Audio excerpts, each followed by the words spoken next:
Coming up, jet fuel spill, reading groups, artificial intelligence, and how you can join the socialist fight. But first, mail-in ballots in DC and Maryland. Welcome to the Dispatch. Hello, everyone, and welcome to the MDC Dispatch. I'm your host, Tayo, and I'll be bringing you news and events from Metro DC DSA. Subscribe to the YouTube channel and be on the lookout for a new Dispatch episode every first and third Sunday each month. On Monday, mail-in ballots were sent out to registered voters in DC. With 4 weeks left until the Democratic primary in DC, join Metro DC DSA in electing the chapter's 2 endorsed candidates in the district, Aparna for DC Council Ward 1 and Janeese Lewis-George for DC's mayor. With new ranked choice voting in DC, be sure to rank both of these candidates number 1 in their respective races and join workers, unionists, progressives, and all manner of leftists to talk to voters in the coming weekends. And keep these important dates in mind. If you need to update your party registration to Democrat, make sure to do so by May 26th. You need to be a registered Democrat to vote for Aparna and Janeese. Ballot drop boxes open up on May 22nd. Early voting runs from June 8th through the 14th, and election day is June 16th. Since this will be DC's first ever ranked choice voting election, we are posting a refresher in the description on how it all works. Metro DC DSA Labor Working Group is helping organize trade unionist power from the shop floor to the Wilson building. Today, like every weekend, socialists and unionists canvass for Aparna Raj. Aparna is the labor-backed candidate in the Ward 1 race, racking up 17 labor union endorsements. Not only is she fighting for measures to improve working conditions, like a $25 minimum wage and legislation that gives workers back their right to challenge wage theft, but she is running to strengthen DC's workers' right to organize. Please see the description below for her full labor platform. Join labor comrades in helping elect this socialist and organizer to office. Socialists will also be phone banking DSA members in person near the U Street corridor on Wednesday, May 20th from 5:30 to 7:30 p.m. to turn folks out to DSA canvases. Training and free pizza will be provided. In Maryland, mail-in ballots and sample ballots are also currently going out to voters. The most important upcoming deadline to remember: if you are not currently registered as a Democrat, the deadline to update your registration is June 2nd. Like DC, Maryland has a closed primary, and all MDC DSA endorsed candidates in Maryland are running in the Democratic primary. Are you a Montgomery County voter wondering how to decode what's on your ballot? Join the Montgomery County branch for a ballot discussion call on Wednesday, May 30th at 7:30 p.m. Socialists will share about the Chapter's 3 endorsed MoCo candidates and compare observations about other non-endorsed candidates. Drop in or out as needed. RSVP links for all of these upcoming events are in the description. Let's get involved and get educated. Metro DC DSA is beginning its summer education semester starting May 22nd with 12 unique weekly reading groups. These reading groups range in content and literary intensity, each with their own timeline and coordinators, with topics including, but not limited to, the following. We got Capital, Das Kapital, Volume 1 Reading Group. If you identify as a socialist, but you're feeling some imposter syndrome of not doing the required reading, well, here you can dig into the roots of our movement by exploring Marx's preeminent work. Burnout Reading Group, The Experience of Political Defeat. Are you wanting to fortify your revolutionary spirit? Learn from the rich socialist history of mental exhaustion and how we can improve. Artificial Intelligence and Capitalism Reading Group, A Socialist Critique of AI. Not sure how to feel about AI, wanting to explore a broader historical analysis of AI and its algorithms? Well, come to this reading group where they do all of that and the danger they pose to the working class. The Black Jacobin Reading Group, curious about the Haitian Revolution. Join in for a better understanding of its historical and cultural context and the lessons to be derived. New magazine essays, Metro DC DSA Discussion Club. Not looking for a long read? Well, still come through and engage with a new set of essays each week with a larger scope of material and room for critique and, more importantly, conversation. Find signups for these and all these other dope reading groups below in our description. Lawmakers in Maryland are demanding answers about a leak at Joint Base Andrews that caused 22,000 gallons of jet fuel to spill into the Piscataway Creek, a tributary of the Potomac. On May 5th, the Maryland congressional delegation sent a letter to Secretary of the Air Force Troy Mink asking about the lack of explanation of the leak and why state officials were not informed of the spill in a timely manner more than 2 weeks after its discovery. The leak comes just after a pipeline break caused a 240 million gallon spill of raw sewage into the Potomac River, causing ecological concerns.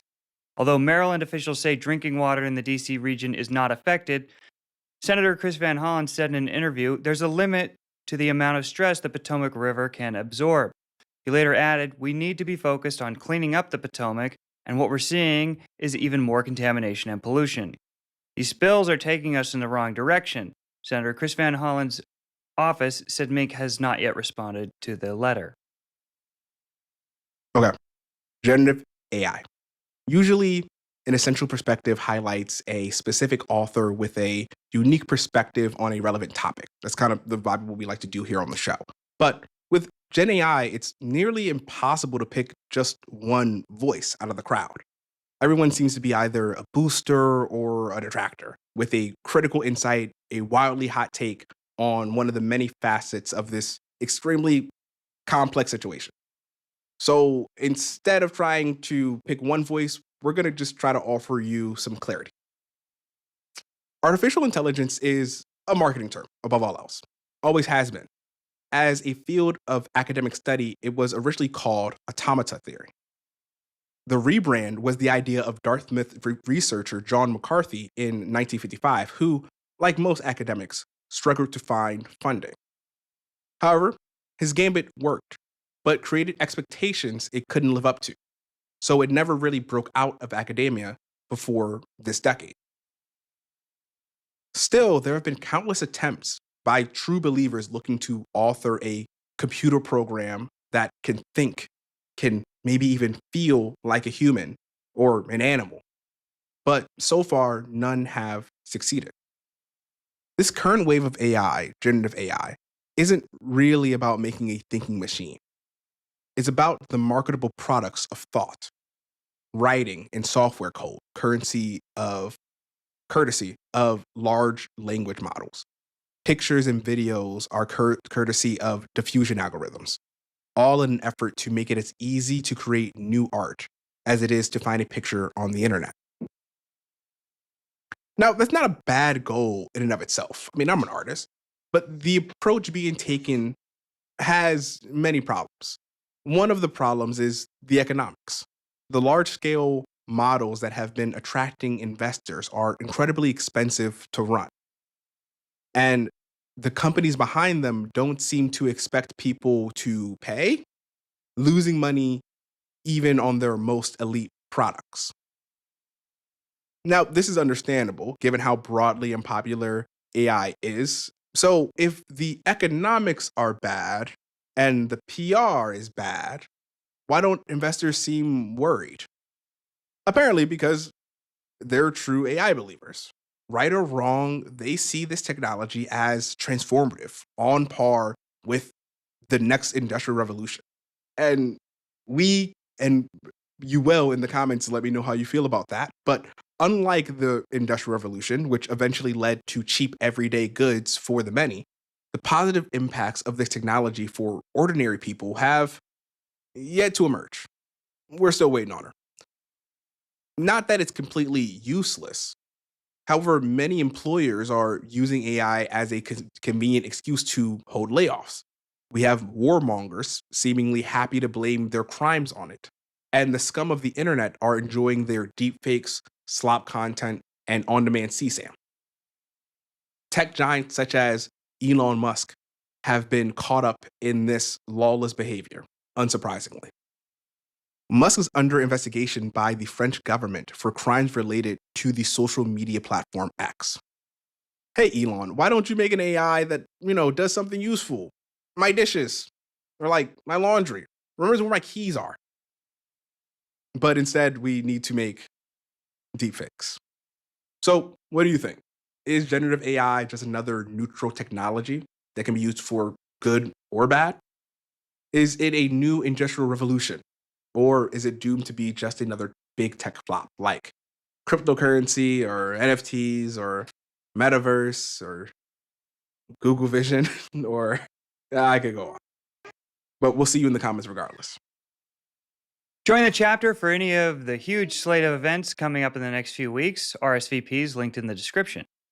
Join the next Nova DSA social meetup on the third Thursday, which is May 21st. The event will be at Quincy Beer Hall for a night of good times and good vibes. New DSA members and DSA curious are welcome. It's time to get out the vote for Aparna. Join friends, neighbors, and some of the many community organizations and labor unions that have supported this campaign for a special GOTV rally on Tuesday, June 2nd. This is in support of the DC primary, which is June 16th. Subscribe to the weekly update for the most up-to-date list of events every week at the link in the description. More Than Just DSA is hosting events in the coming weeks, so are many other groups. Here are a few other upcoming events.